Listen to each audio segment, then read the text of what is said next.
महत्त्वाची बातमी हायकोर्टाच्या टायपिंग परीक्षेमध्ये गोंधळ झाल्याच्या प्रकरणासंदर्भातली बातमी आहे। टायपिंग परीक्षेबाबत हायकोर्टाकडून नोटीस जारी करण्यात आली आहे। तांत्रिक अडचणींची चौकशी सुरू आहे। हायकोर्टाच्या नोटिशीमध्ये हे नमूद करण्यात आलंय।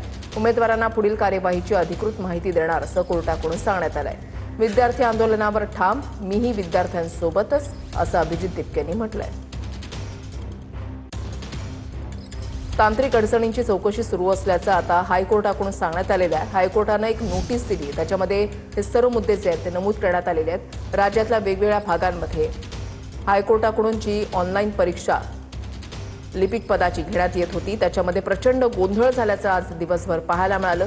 छत्रपती संभाजीनगरमध्ये तर अभिजित दिपके हे आंदोलक विद्यार्थ्यांसोबतच त्यांनी ठिय्या मांडलेला होता।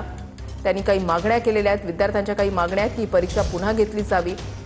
आता हायकोर्टाकडून जी नोटीस जारी करण्यात आलेली आहे, तर त्याच्यामध्ये असं म्हटलंय की तांत्रिक अडचणींची चौकशी सुरू आहे, असं हायकोर्टाच्या नोटिशीमध्ये नमूद करण्यात आलंय।